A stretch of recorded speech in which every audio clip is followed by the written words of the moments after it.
Concerns voiced by pro-Russian military bloggers that the loss of Starlink satellite internet access could weaken Russian positions on the front line appeared to be materializing. According to a senior NATO official who spoke anonymously to the Moscow Times, Ukrainian forces advanced in the Zaporizhzhia region after Russian units lost access to Starlink services provided by Elon Musk's company, SpaceX.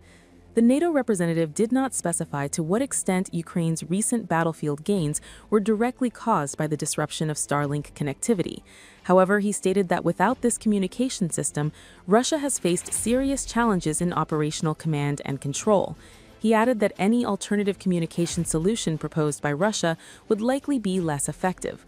Warnings about such consequences had previously been voiced by Russian Z bloggers after Musk reportedly shut down terminals in early February that were not included on Ukraine's authorized whitelists. One blogger known as Belarusian Silovic wrote that units without reliable communications would be unable to operate effectively and suggested that this reality would come as a shock to some decision-makers. Another channel, Military Observer, stated that the Russian army effectively had no real alternative to Starlink and that many aspects of combat command and coordination depended on it. A Russian soldier, speaking in a video shared by the Telegram channel War Correspondents of the Russian Spring, complained that troops had been left without communications. The channel subsequently called on supporters to raise funds urgently to purchase radios and related equipment.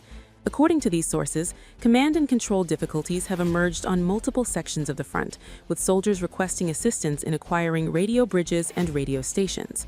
Starlink terminals were reportedly used by Russian units through unofficial channels, having been smuggled in from other countries.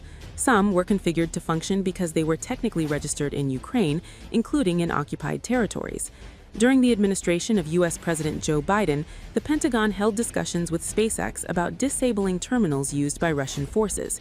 In the summer of 2024, the U.S. Department of Defense announced that hundreds of illegal terminals had been shut down. However, the issue persisted, and it was not publicly revisited during Donald Trump's presidency.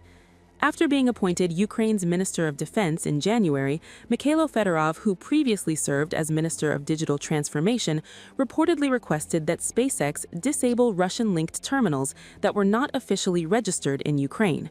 Russian forces had relied on these terminals not only for communications, but also, more recently, for mounting on combat drones to improve connectivity and evade Ukrainian countermeasures.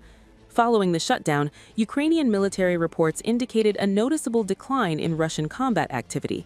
The Ukrainian General Staff's February 5th update recorded 56 Russian assaults in a single day, compared to previous daily figures ranging between 80 and 110. In recent days, both sides have reported gains in the Zaporizhzhia region. Ukrainian forces announced the recapture of the village of Kasivtsev, while Russian forces have reportedly advanced significantly in the area around Hulia Pole, which is considered a key settlement on the route toward the regional capital, Zaporizhzhia.